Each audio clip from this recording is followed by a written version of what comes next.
Hello guys, in today's video we're going to learn 10 very common expressions that we use in daily English. You ready? Here's number one, burn the midnight oil. This is an idiomatic expression which means working late into the night.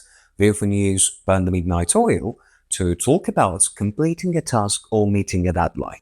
Let's use it in a sentence, shall we? For example, I have a big project deadline tomorrow, so I'll need to burn the midnight oil to finish all the work. Burning the midnight oil, Mr. Hamada? Oh, hey, Professor. Actually, I was just finishing up. Burning the midnight oil, Mr. Smith? And number two, the expression cost an arm and a leg is a way of saying that something is very expensive or it costs a significant amount of money. For example, I'd love to buy that designer handbag, but it's way beyond my budget. It'd cost me an arm and a leg. A fine one. Costs an arm and a leg, at the very least. And I'm sure you hear this all the time. You cost an arm and a leg, so let's get to work. Number three, kick the bucket. Well, this is an idiom which is considered informal or slang meaning to die. For example, I hope to achieve all my dreams before I kick the bucket. You too, right? We all do, actually. Whether or not we crack the equation before I kick the bucket. We're supposed to make a list of all the things we wanted to do in our lives before we kick the bucket. Cutesy. And number four, cry over spilled milk. This is an idiom which means to worry about something which has already happened and cannot be changed anymore. It suggests that it's pointless to be sorry for your past mistakes. For example, it's no use crying over spilled milk. We should just find a way to make it up. You can't cry over spilled milk. Cry and you cry alone. Well, I guess there's no use crying over spilled milk. Number five, the expression hit the hay is an informal way of saying go to bed or go to sleep. Well, it's an old idiom which has been in use for many years. For example, it's been a long day at work. I'm absolutely shattered. I think I'll hit the hay early tonight.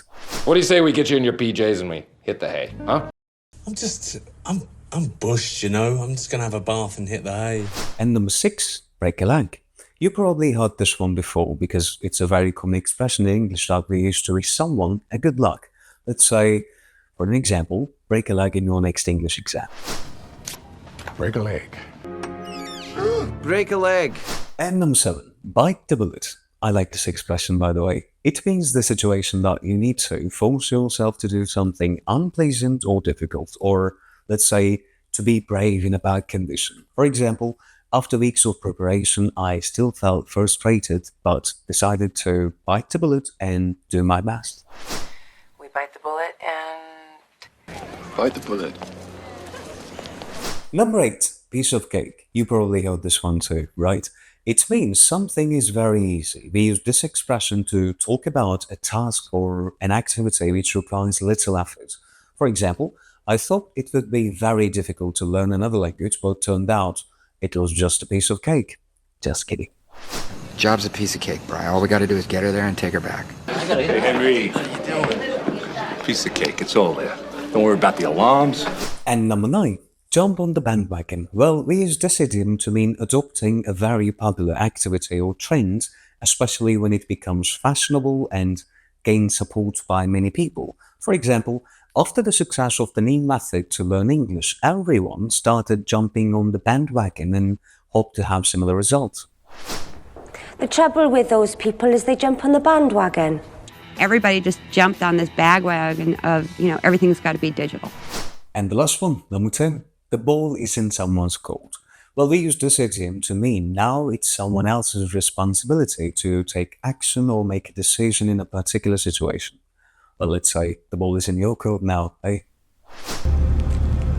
Ball's in your court, Hunt. And then the ball's in your court, and if you have any questions or ideas, just give me a call.